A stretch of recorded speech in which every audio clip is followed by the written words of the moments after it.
All right. We are in book 2 of The Imitation of Christ, on chapter 9, on the want of all comfort. The want of all comfort. So last week we were just encouraged to be pure and free of heart, and do not become entangled with any creature.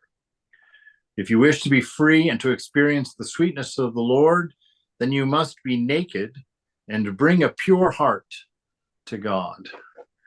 Yeah, so that was last week. So this idea of being completely open to the beloved, nothing hidden, because there's no shame. You are in the company of pure grace when you are before the Lord, and there is no need for any self-protection whatsoever. No need for any explanation, no need to justify yourself, no need to fear. It's like all of that is projection of the ego. And so to be with the Lord, we have to be completely free. We have to accept grace. And oddly enough, we have to do our very best in order to convince ourselves, to allow ourselves to accept grace. It's a very odd arrangement, a real riddle that we put together for ourselves to solve when we came up with this idea of Maya and this world. All right, so chapter 9, it starts off, it is not hard to despise human comfort when the comfort of God is present, but it is quite another thing, and very difficult, to be able to do without both human and divine comfort, and to be willing to endure this desolation of heart for the glory of God, seeking yourself in nothing, nor thinking of your own merit. Yeah, so quite clearly, uh, now this word despise, Walton, didn't you have another? You had something very nice to say about that when I talked to you. When you hear, you want to share what the old English definition of despise is? Yeah, so the old definition of despise is to consider negligible, which gives it a much less harsh connotation than what we usually associate with despise. Yes. So in this old world, despise meant something is negligible, meaning just neutrally unimportant, not despise like you would spit on it, as the word has come to mean for some reason. But he says it's not hard to despise human comfort when the comfort of God is present, right? So when you're in that bliss, it's easy to renounce. When you're in the presence of God, it's easy to be happy and to be kind and to be loving. But it's quite another thing, and very difficult to be able to do so without human or divine comfort, and to be willing to endure that desolation of heart for the glory of God, seeking yourself, no selfishness at all, seeking yourself in nothing, nor thinking of your own merit. But that's an interesting way of saying that, to seek yourself in nothing, because that's really, when we have this problem of attachment, attachment really is the end result of that, of seeking yourself in things, seeking to be defined in material. We go to find our comforts. That's how the ego forms. The ego forms solely, as we talked about this morning, solely to provide comfort, although a delusional comfort, to ourself, a sense of control, a sense of boundary, a sense of scalable size, because the truth of the matter is we know nothing. And really, at the level that we're at, nothing can be known. Because the nature of this universe is transcendent. The source of this universe is non-sensual. It is not material. And so, as a material being, as ourselves identified as a material being, the ego has formed as a kind of like a tortoise shell that we carry with us, that sort of protects us from all of this unknowing, because not knowing makes us very uncomfortable. And so we've come up with an idea of the world, and we've allowed ourselves a certain amount of authority to manipulate and change and control this world, right? So he's saying it's not difficult to be loving and kind and full of bliss and happiness and positivity when you're in the company of God. But when you're not in the company of God, or when you're not aware of the company of God, that's kind of my rule. Anytime I read any of these scriptures, no matter what tradition it is, whenever they talk about separation from God, we have to know that that's impossible. That you cannot be separated from God, because God is existence. And if you take away your existence, that's the image that God has placed in you. That gives you your existence, that gives you your love that you can feel and express, and gives you any wisdom, any ability to learn, grow, and transcend, are all the witness of God. That if God was not present in you, intimately present in you, you would not have any of those three things. You would not be able to access her existence. You would not be able to access his love. You would not be able to access their wisdom, their wisdom. So this is the reality. And so whenever the scriptures, no matter what tradition it says, talks about separation from God, really in true terms, in the terms of reality, what that's talking about is our neglect to recognize the presence of God, or our distracted state, which disallows us from connecting with the divine. But you should always know that God will never leave you. Love always hopes, always believes, always trusts. Love never fails. And this is the nature of God. He, she, that, it will never separate themselves from you, right? That is the meaning of an unconditioned love. That is the hope of an infinite grace. And so always know that. He goes on to say, it is no test of virtue if you are happy and devout when grace comes to the soul. All right. That's easy as punch. Those who are carried by the grace of God ride safely. It is no wonder they feel no burden who are carried by the Almighty and led by the sovereign guide. Right. And this is our reality. He's talking about it here as if that's not everybody. But the only way that it isn't everybody is our non-acceptance. See, it's all on our part. It's like God, the grace, the winds of grace are always blowing, Ramakrishna says. But it's up to you to build a sail to catch them, to catch that wind, right? And so you make your attempt, recognize God, look for God, call out for God. And through that process, you become aware of that presence of God, which is always true. We are always glad for solace and comfort and want no part of tribulation. And we do not easily cast aside self-love, self-love being egoism, where we take care of ourselves as a body-mind. Self-love of the self is universal love. It's not selfish. Self-love of the self includes everyone. And this goes back to one of my very first conversations with Swami Prabhupada that I know I've shared. But, when I'd been in the monastery for a few months doing my practice and enjoying the fact that everybody was paying my bills and that, I was just responsible for spiritual life. I thought, wow, what a deal. What an amazing. I was amazed that I had never heard of a monastery before in my life. And so to find that, I was very excited about. But I told Swami, I said, Maharaj, I just feel so selfish. It seems to me like Vedanta is just super selfish because I'm just here, just doing my practice, just enjoying my life in front of God. And where's the service? There's not really, really, I'm just keeping the monastery clean, and which is where I live. So of course I keep it clean, and the gardens, I keep them up. But what merit is that? If I lived in a house, I'd have to keep that garden also, and doing all these dishes. What merit am I getting? What work is real here? And I said, it just seems so selfish to me because I'm just spending time doing my own practice and my own spiritual life and getting a lot of joy for that.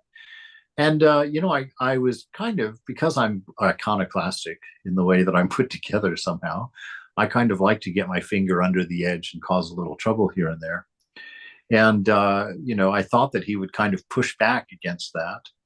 And to my surprise, my pleasant surprise, he didn't. He said, "Oh yes, it is. It is a selfish religion." He says, "But you see, that's why we expand our sense of self to infinity. Yes, we always think of the self, but you see, the self is everywhere. The self includes everyone and everything. So be selfish, but make sure that your knowledge of the self is universal." And I really liked that idea. I thought, what a beautiful way to give it back to me like that. It was wonderful. So this is our true state. So if you are in a state where you accept the presence of God, you stay aware of the presence of God. And if you're in a state where you understand that you exist because of grace, let alone salvation, with all those things that we don't really know anything about, those aren't really the big evidence. The big evidence is the fact that you're alive, that you exist, that you have the presence of God with you at this moment, regardless of your condition. Anybody who exists, God is with them. Anybody who can love or who can feel love has God with them. Anyone who has any modicum of intelligence or wisdom or can learn from wrong, that person has the presence of God with them. And so this is how we know the presence of God is intimate with everyone, everywhere. And so the joy of life is what is available to us. The pain of life, right? How's that saying go? Pain is inevitable, but suffering is optional. And here's why suffering is optional: because God is always with you. And you can choose to bathe yourself in that knowledge and become aware of this ocean of bliss that is your nature, that is within you, that is reachable, touchable, and enjoyable within yourself, right? So it's no wonder that we feel no burden when we're carried by the Almighty, which we are carried by the Almighty and led by the sovereign guide. And that is our choice, to be led by these higher ideals or to seek pleasures for the body mind, your attachments. The holy martyr, St. Lawrence, overcame the world together with the priest he served because he scorned the delights of the world. And for the love of Christ, he humbly suffered to have Sixtus the Pope, whom he dearly loved, taken from him. So through the love of the Creator, he overcame the love of others, choosing what pleased God instead of human comfort, right? And so it's really, that's just placing your mind at the feet of the divine. Like Brother Lawrence, which I don't think that's who he's talking about here, because I don't think Brother Lawrence was martyred. But Brother Lawrence, from the practice of the presence of God, just kept his mind on the beloved all the time. Never forgot the presence of God. Talked with him, joked with him, suffered with him. And, you can endure all kinds of things. When St. John of the Cross was beaten every day by his own brothers, by his own monastic brothers, because some local politician had accused him of doing something and taking the monastery away from the body politic, and the local, I don't know, king, or he wasn't a king, but a local magistrate, wanted control of the monastery, and St. John, who was the abbot, said, "No, you can't." And so they started bringing down a heavy hand on the monastery, making life very difficult for the monks. And the monks turned on John and imprisoned him, and he was beaten for quite some time every day after lunch. And you see how he was able to endure that. He basically went into ecstasy, and ultimately the Divine Mother let him out of the prison. Unlocked the door for him, so he was able to escape. So that is the secret to life. It's the secret of knowing the presence of God, and through that, knowing your nature. And once you know your nature, life can become fulfilling because you simply have to act in accordance with that nature. Make sure that everything you do is motivated by love and wisdom. And if those two things can be said for everything that you do, life will be fulfilling for you. You will grow in your understanding, and you'll grow in your ability to see and recognize the beloved everywhere. See that you also learn to part with some necessary thing and a beloved friend for the love of God. Yeah, so do some austerities. That's how you put your, what's that saying? Put your money where your mouth is. Instead of thinking that you're austere, test your austerity every now and then, push the limits. Get up nice and early and go sit in the shrine for some extra time for 2 weeks, or, decide that you'll only take cold showers for a week, or you'll give up your favorite food, those, like the Lent holidays that Christians do, where they give up something that they enjoy for a period of time. And all you're doing with that, you're not earning merit. I mean, you could look at it that way, but I would hate to ruin it by looking at it like that. What is the point of merit in the face of infinite grace? But what it really does is it strengthens your muscle, your willpower.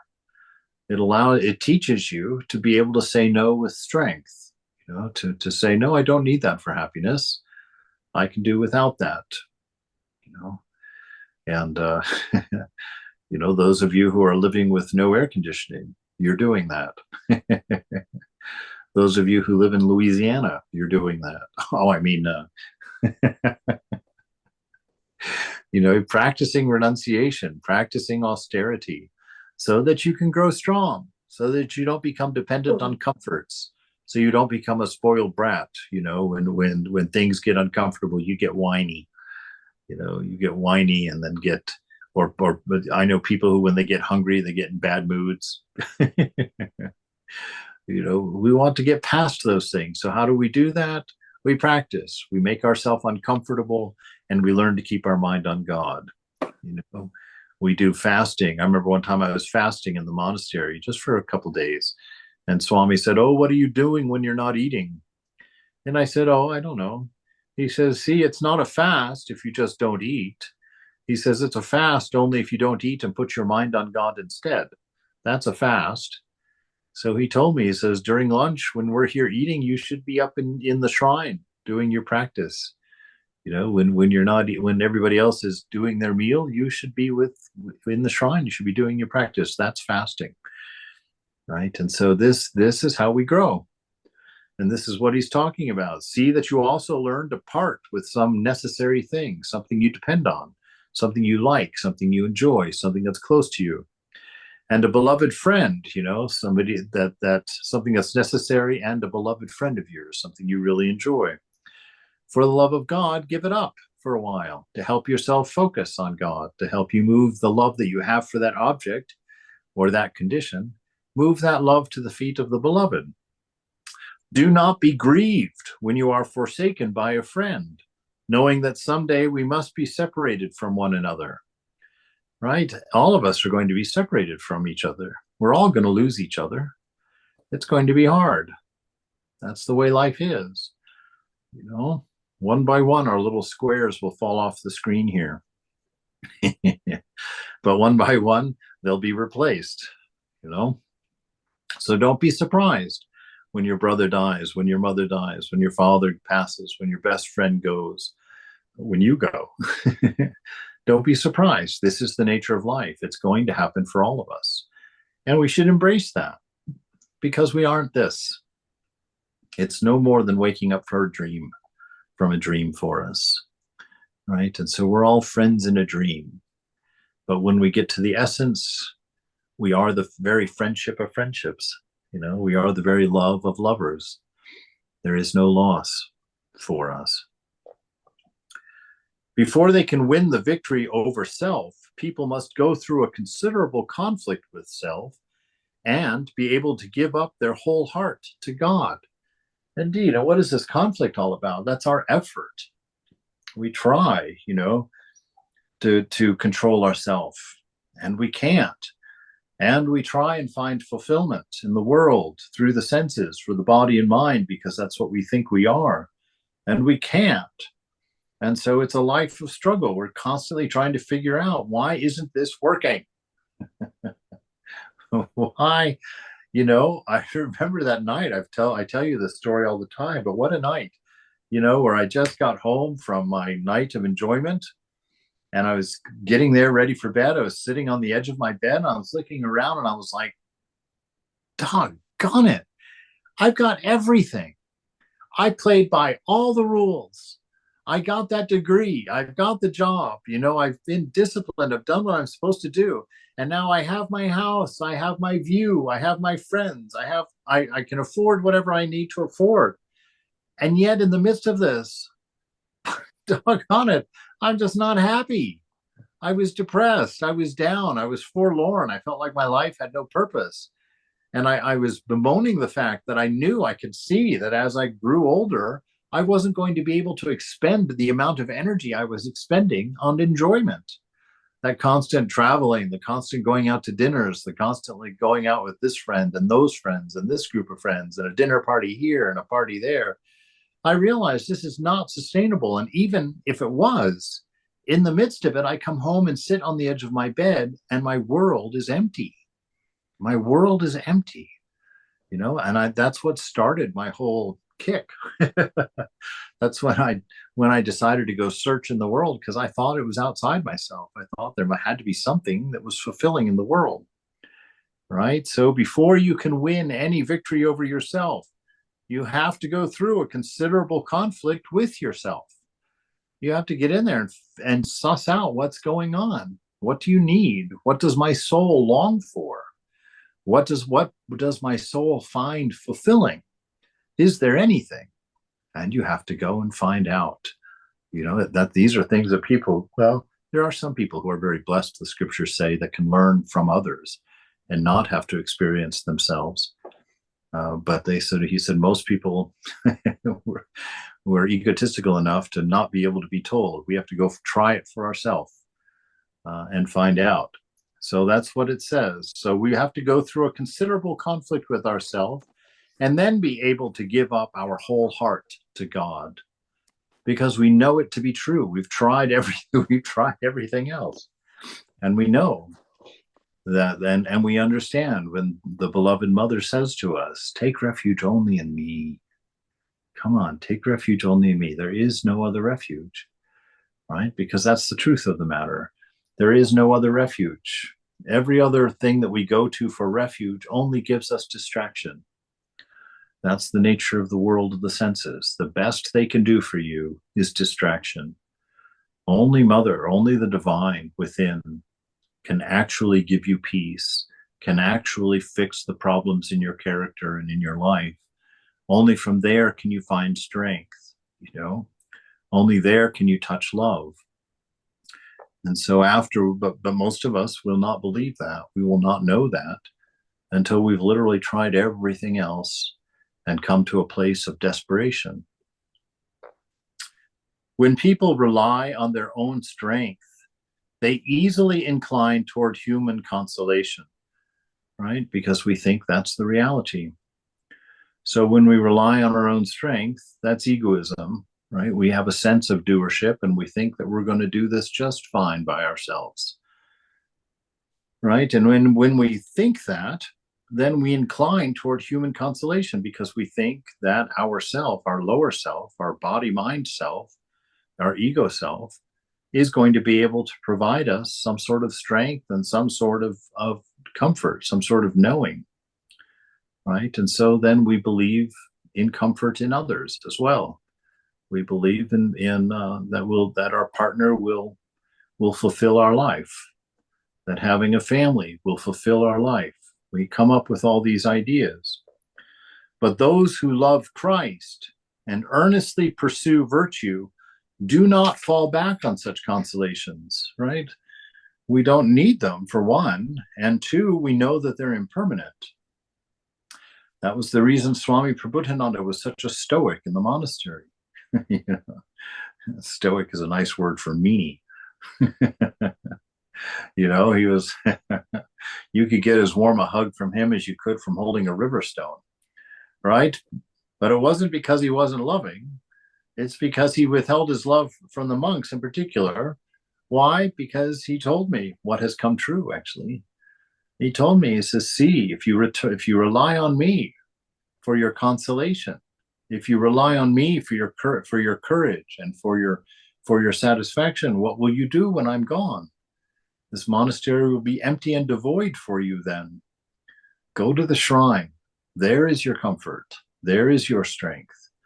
There is your determination. And that will never go away. That will always be there for you, right?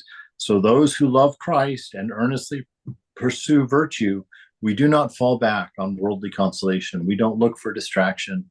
We don't look for the distraction in enjoyments and relationships and fun pastimes. Not because they're wrong in and of themselves, not because they're inherently inferior or some weird reason like that. It's because they don't work. That's all. That's all. They just don't work. And so go for that which does work, which is your independence, your freedom, a knowledge of what and who you are. And then you know how to live from that. So those who love Christ and earnestly pursue virtue do not fall back on such consolations. They are glad to endure hard labor and discipline for Christ, right? Because they're walking around in a bliss bubble. That's what it is. To know God is to have your own little bliss bubble. You can become the boy in the bubble or the girl in the bubble, but you've got that bubble filled with the love of God, right? And so you walk around content because you, having transcended the senses as your source of pleasure, as your source of fulfillment, having known the nature of the world that seems to be outside, we have learned to find it within only, so that it's not conditional, it's not circumstantial, it's permanent and unchanging. It's the very presence of isness, and it fulfills us. However, when God sends you spiritual comfort, accept it gladly and thank him for it. Duh.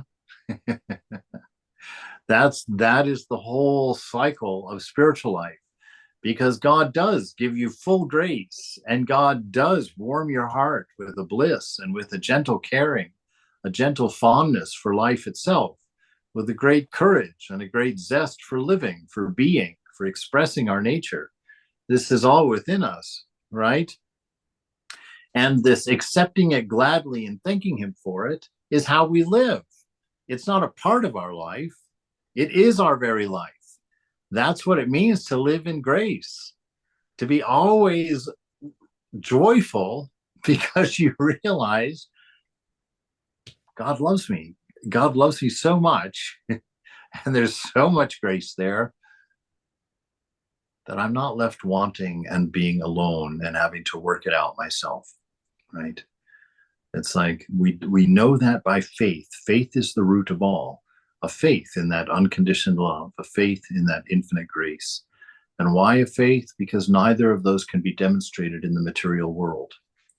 We have to know that we brought those notions in with us, that it is our divine nature that has taught us of an infinite grace and of an unconditioned love, because we would not have that concept any other way.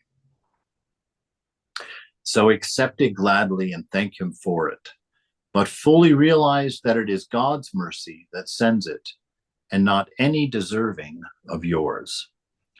This is the whole key to realization right there. We have to come to that point of understanding that it is by God's grace alone that we exist, first of all, and that we have any potential whatsoever for realization or for spiritual life at all. And that it's the life that's lived in gratitude for that turns us into saints. It's not that we've mastered everything and have turned ourselves into saints through virtue and good behavior, because certainly we must have by now, each one of us, realized that that's not possible. That even if we were super strong, we know we have those days where we don't want to be strong, right? And so it's not a matter of that. It's a matter of knowing and studying grace, of not letting yourself forget grace, which is the same as standing in the presence, right? So we live there, but fully realize that it is God's mercy that sends this to us and not any deserving on our part. Do not be proud. Do not be presumptuous or overjoyed. Rather, let this gift humble you, and be wary and fearful in all that you do.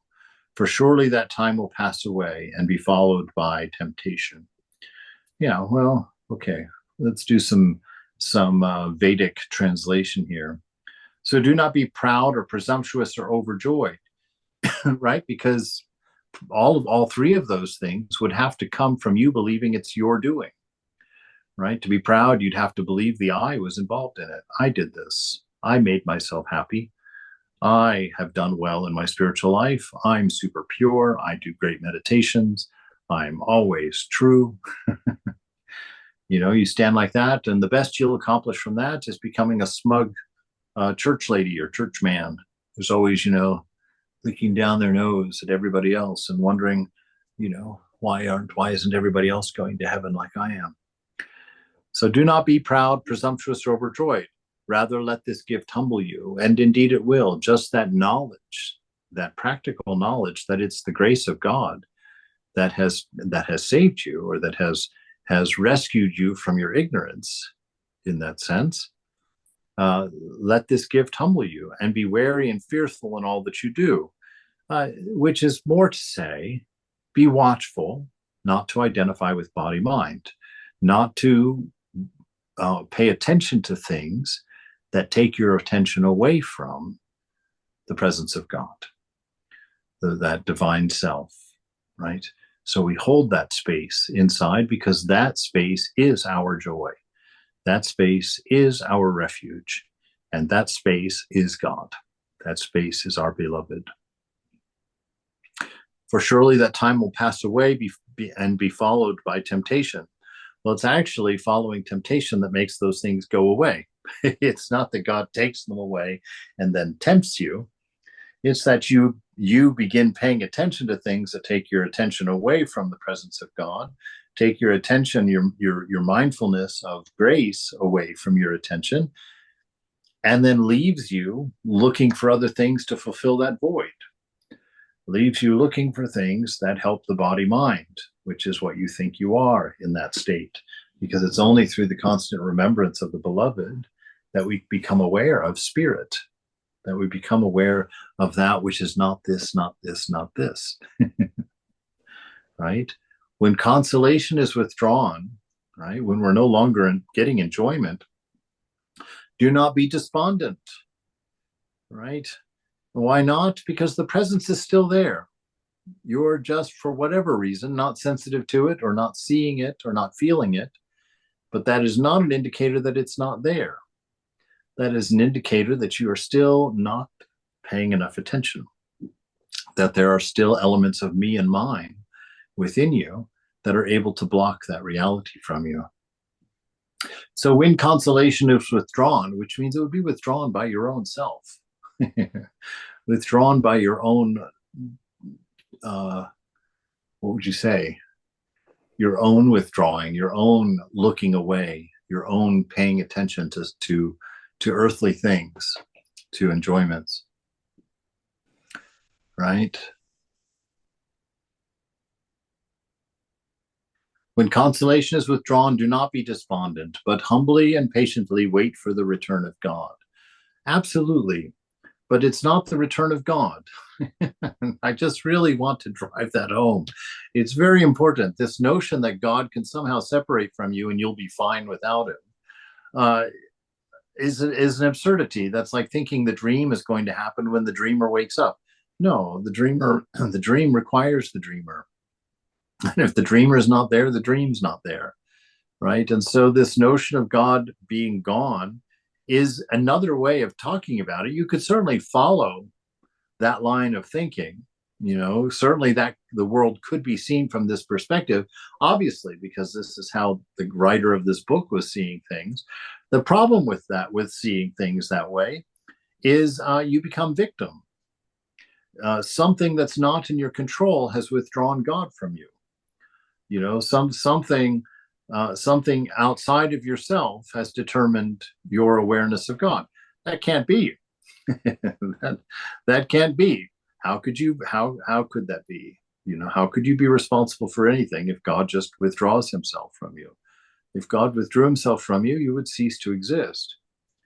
Right. So this is just that when God is not there, go inside and in faith assume the presence. That's what you got to do. You got to go and remind yourself, oof, that's crazy. It's impossible for God not to be here.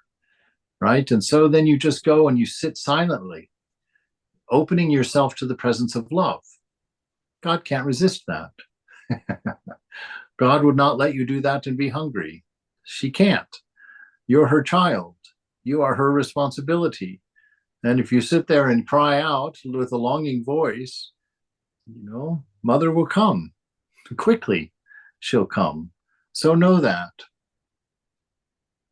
Right. So when consolation is withdrawn, when you're forgetful, do not be despondent, but humbly and patiently wait for the return of the Lord, knowing that the Lord, wait for the return of your attention for the Lord. Wait for your realization, for your understanding to return to you of the presence, your experience of that presence. For he can give you back grace in fuller measure, right? Each time that you push through that, you become stronger in grace. Grace becomes more and more evident. Those who are experienced in the ways of God knows that there is nothing new or strange about this, for such reverses were suffered by the saints and the ancient prophets. Indeed, this is just the storm cloud that blocks the sun on occasion. Right? We have a rainy day. We don't run outside in a panic thinking, oh my God, the sun has gone away. It's never coming back. No, we know the sun is there, but we see the rain cloud and understand, the rain cloud is blocking the sun. And how do we react to that? Oh, well, tomorrow it will be sunny again. No worries. And so there's times when the cloud of delusion will gather in the sky of the mind. You'll lose some bliss. You'll lose an awareness of that presence. You might feel a little dry. You might feel a little uninspired, right? All those things can happen. But we don't sit there and panic like, oh my God, God has wandered away and he may never come back. No, the sun is still in the sky. This is just a storm cloud of ego has gotten in the way. Let me dissipate the clouds by heating up the heart. Let me heat up the heart. Sing God a few songs. God loves some sincere songs. So it's a really wonderful way to win back your heart. Is to go sit in your shrine, close the door behind you, and just start humming to the mother, thinking of the mother. Think of a song, sing it out to her, then start making up your own song and keep singing and just going. And I guarantee you, before it's finished, you and mother will be sitting there like two puppies cuddling in front of the fireplace, right? Enjoying love itself. So do not be dismayed when times get difficult.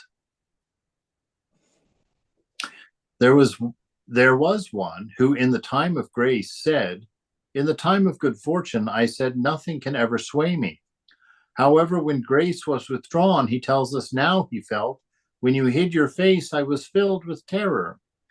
Even then he did not despair, but earnestly implored the Lord, I will cry out to you, O Lord, and call upon my God. Finally, his prayer was answered, and he was heard to say, the Lord listened and had mercy on me. The Lord became my helper. In what way?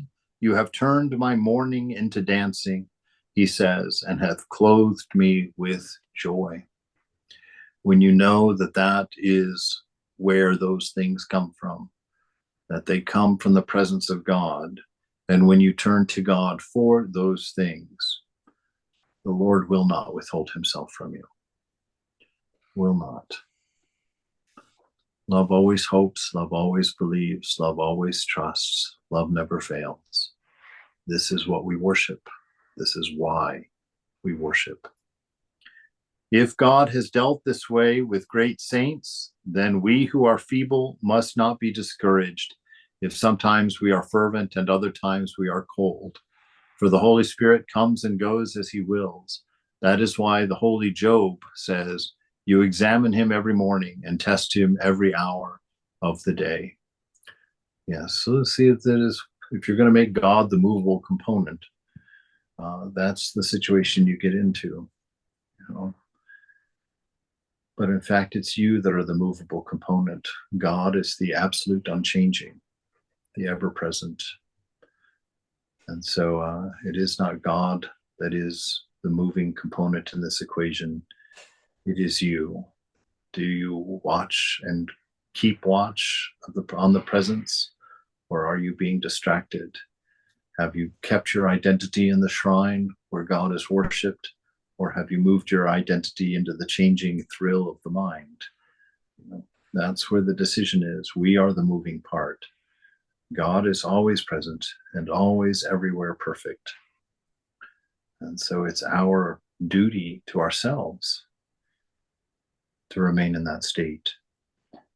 And when we forget, we just bring ourselves back. We do not trouble ourselves about it. We don't identify with our wrongdoings. We identify with that divine principle within always.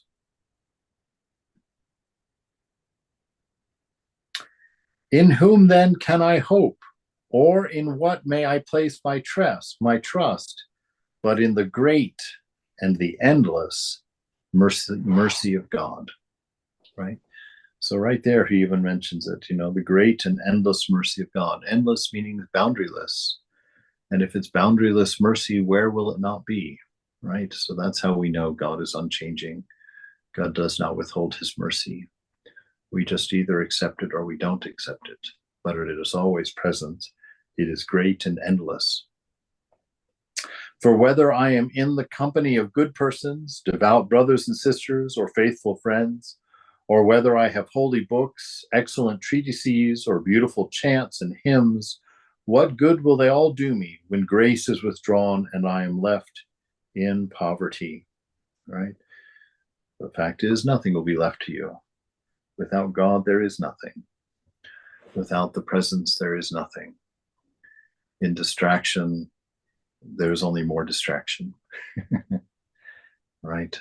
Distraction covers our fear, but does not give us courage.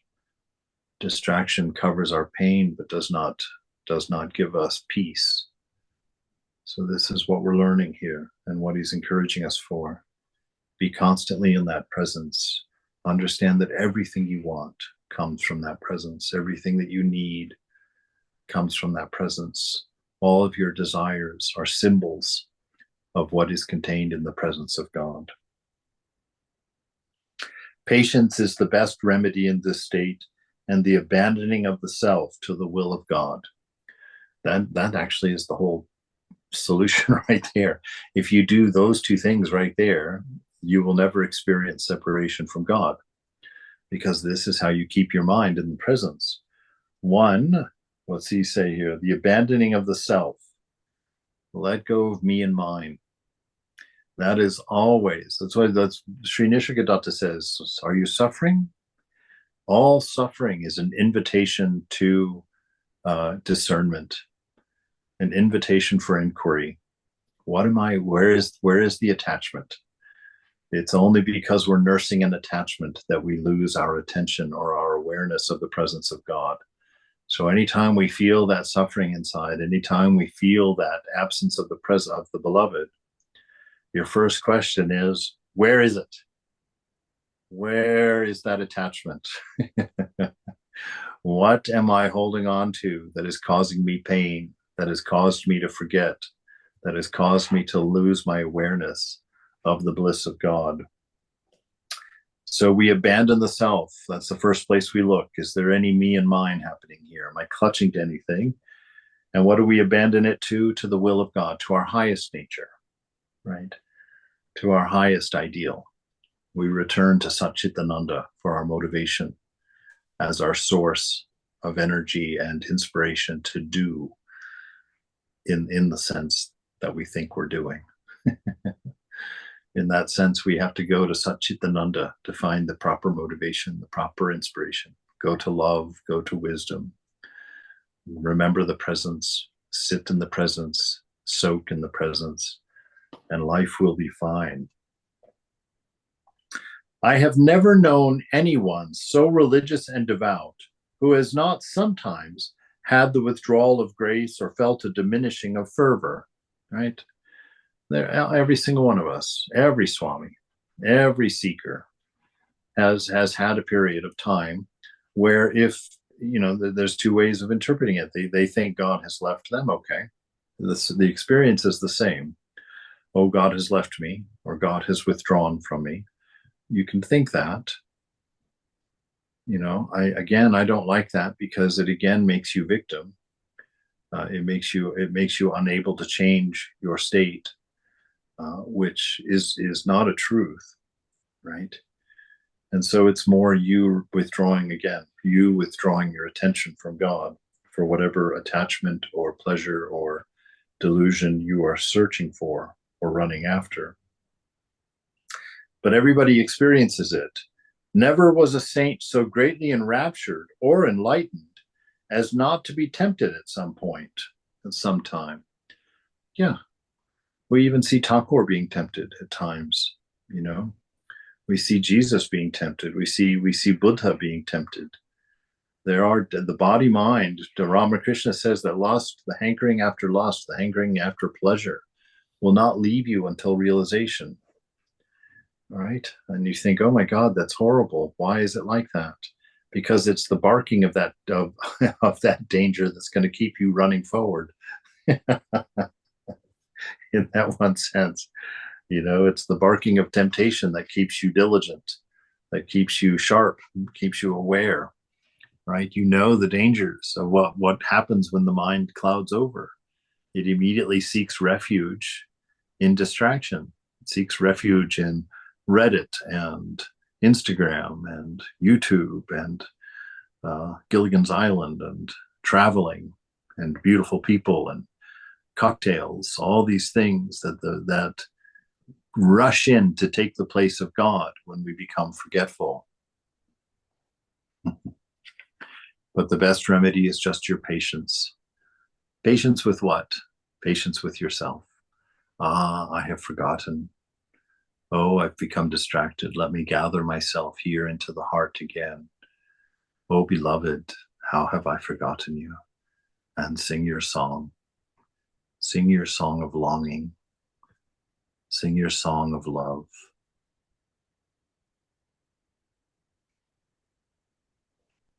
For no persons are worthy of high contemplation unless they have suffered some tribulation for God.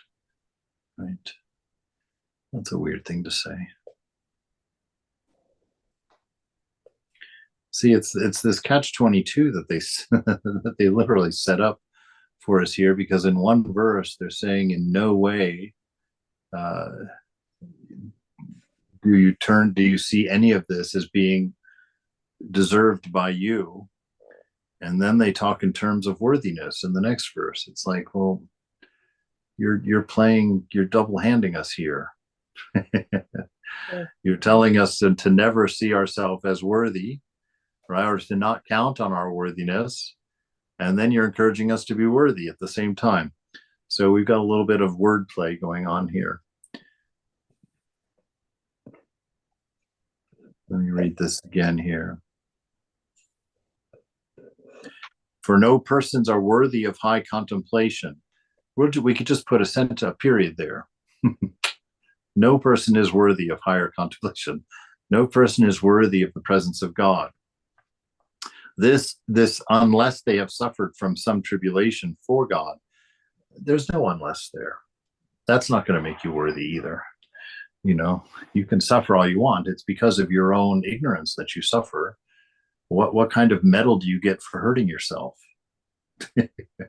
None whatsoever. What kind of medal do you get for punching your own face? Nothing. You don't get anything for that.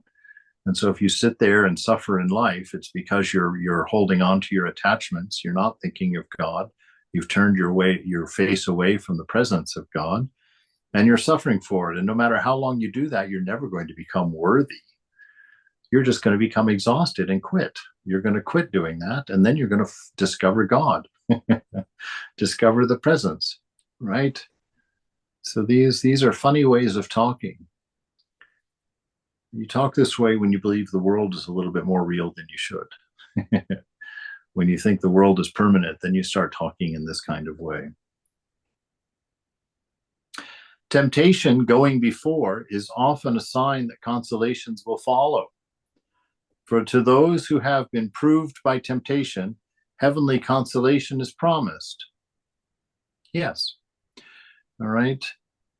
Temptation, which means struggling, is often a sign that consolation will follow. Well, of course, because it's inevitable that God will return, that you will return your attention to God, because you'll learn. You'll learn. When I take my eyes from the Lord, I suffer. When I take my knowledge of God's grace out of me, my sorrow envelops me. My sadness envelops me. My loneliness envelops me. And then I turn to the world. And all it can do for me is distract. And in the end, I get exhausted and I can't distract myself anymore. And then I sit on the edge of the bed and I see what's up. And I realize I have to turn my eyes back to the presence. I have to let go of my delusions and understand that I'm not a body and I'm not a mind, and that following the things that the body mind is asking me to follow are all for temporary solutions that do not last. I have to turn to that which is deep within, the very source of the love that drives my life, the very source of the love that I'm seeking in everything outside. So temptation going before is often a sign that consolation will follow. For to those who have been proved by temptation, those who don't give up, those who just keep getting back on that horse again and again and again and again and again and again, yes, you will see God. You will see God. For it is promised, to those who are victorious, I will give the right to eat from the tree of life. Right? From that refusal of giving up, that tenacity of going toward God and not stopping for any reason, you will find life. You will find your immortality. You will find your way back to the garden, right? Because that tree of life grows in the middle, one of the two trees growing in the middle of the Garden of Eden, the inner paradise. So through your refusal to give up, your dependence on the grace of God, the fact that you know and will come to the point of realizing in your exhaustion, you can't get there. And so you fall down with your hands upraised, God help me. And at that moment when your first earnest and sincere prayer is uttered, God will run to pick you up and to help you. God gives consolation to make us stronger in time of adversity. The temptations follow to prevent us from becoming proud, thinking we are worthy of such a favor, right? And there's some problem in this kind of thinking too. The problem with this kind of thinking is that if we start to think that our temptations and our falls are there to keep us from becoming proud, and to keep us from feeling worthy, cannot the mind then immediately turn that into a reason to be tempted? Oh, it's not a big deal. I fell back into that. God's just keeping me humble. That's a dangerous way. It's a dangerous way of thinking. So I don't encourage it. Temptations come because we're distracted, because we believe ourselves momentarily to be body mind. And so we weaken in our faith, we weaken in our resolve, we weaken in our discernment, we weaken in our meditation and our practice, perhaps. Perhaps we miss a couple of days. And then, then it comes in. Yes, that does produce humility, but that's not why it happened. That's just that's just an oops. Yes, it kept me humble. Well, deservedly so. Humility that comes from failure isn't humility, that's reality. It's like Swami Vedananda's statement that he always used to make in somewhat in jest, but he was so earnest too. I believe he meant it too. He said, "I am the world's most humble person," and he would say it very, very succinctly, very matter of fact. But then he would get quiet for a second, and he said, "But unfortunately, it's deservedly so." Right? So humble amongst the humble, humble for people who can't do anything. That's not a virtue. That's just wisdom, right? But if God gives you greatness, if you have some sort of attainment and you're humble, well, that's a virtue. That's a virtue, right? So don't think it's your failure that gives you humility. Be humbled by your failures, but don't fail in order to become humble. that's the danger there. So God gives consolation to make us stronger in time of adversity. Then temptations follow to prevent us from becoming proud, thinking we are worthy of such a favor. Ooh, okay. The devil never sleeps, neither is the flesh yet dead. Therefore, you must always be prepared to do battle, for you are surrounded by enemies that never rest. It is true, but you are also surrounded by God, who never rests. So don't forget, keep your eyes on God, on your beloved, because only then are you free.